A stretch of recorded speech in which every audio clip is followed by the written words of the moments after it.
Lately, you've been asking yourself, how did we get here? How did we get here? Because every sentence that comes out of your mouth or every question you ask turns into a raised voice.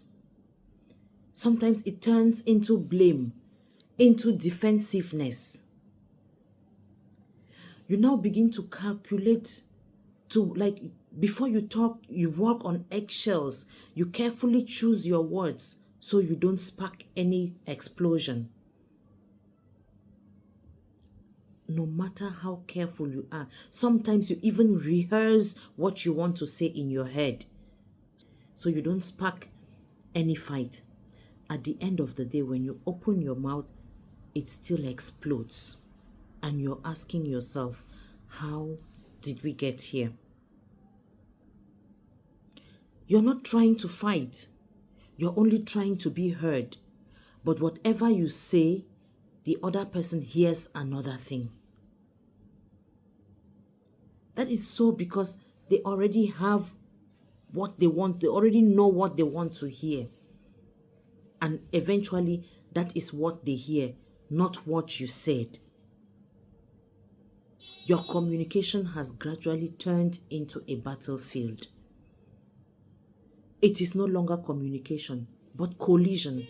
Because every time you open your mouth, it's like an attack and a counter-attack. That is not communication.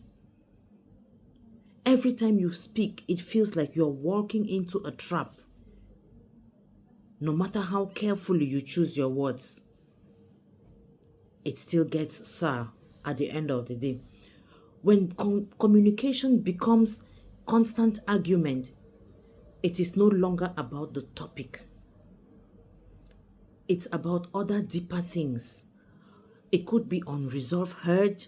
It could be about ego, about control, about fear, or even resentment that has built over time. Can you imagine that at one point you can be talking about dishes and the argument on ground that sparks becomes about respect, not about the dishes you were talking about? At other times you could be talking about the television and the argument that ensues is about priority. Where is the nexus? Where is the connection?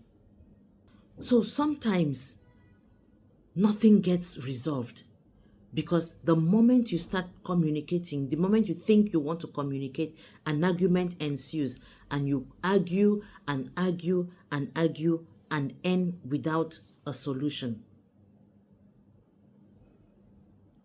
So, what do you do in such a situation? Do not argue to win.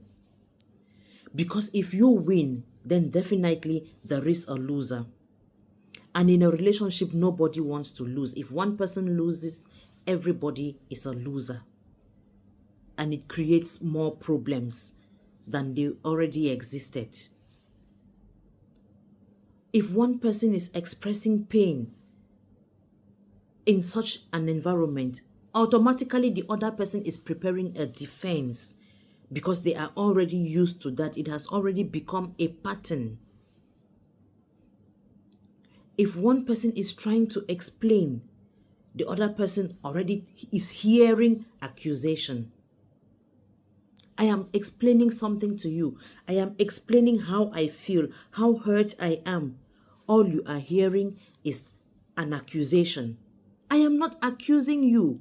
I am only trying to explain how I feel at that particular moment. Instead of connecting now, we are colliding. It's a collision between us. And so it becomes very exhausting. It becomes tiring. You get tired of explaining yourself. You get tired of everything. You get tired of defending yourself. You get tired of feeling misunderstood. That is not communication. Sometimes some people opt to go quiet. But silence doesn't solve the problem. because most times it will keep piling. It keeps piling. It's like you're pouring water in a cup, and when it reaches its brim, it will overflow. So too with whatever you are keeping inside when you are not able to say it out. At one point, it will explode. So when you go silent, you decide that henceforth I am not arguing. And when you're not communicating, you're also not connecting, because one of the reasons why you communicate is to understand yourselves and to connect. So when you go quiet, you stop connecting.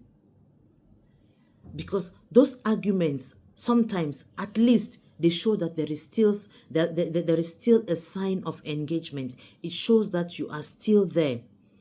But silence sometimes can mean that you are slowly checking out, and it doesn't help matters. Sometimes it's the way you communicate. All these sparks come to play sometimes. How you put your words, how you communicate, the timing. What time do you choose to communicate? If you want to say something, if you want an in-depth discussion, an in-depth communication, and you see that your partner is not emotionally stable, don't bring it up at that time. Don't bring it up at that time, because at that time, the brain is not okay. They cannot select. And it is most evident, most likely, that it will spark into something else. So hold your peace, wait until the other person is emotionally stable, and then you can state your case. Because healthy communication doesn't feel like war. If you're communicating with your partner, it shouldn't feel like you're on a battlefield.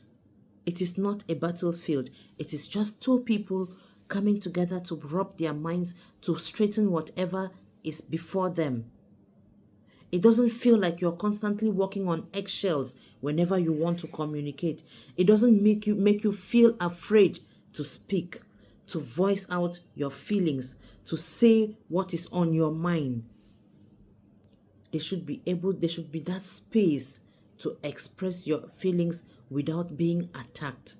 You should be able to listen without being immediately judged. Sometimes there should be space to disagree without disrespect. You can disagree with your partner without disrespecting them. And you have to ask yourself this question: am I being heard or just being opposed? Because there is a difference. Disagreement is very normal. Sometimes we say in everyday talking that we disagree to agree. So it is very okay to disagree. But while disagreeing, don't disrespect the other person in the process. Arguments happen, but you see constant conflict, it is not normal. Constant conflicts drain. They drain your energy. They damage you, and over time, it breaks you. So, one big fight can come and pass. But you see small fights, small arguments, small unresolved issues, they are very dangerous.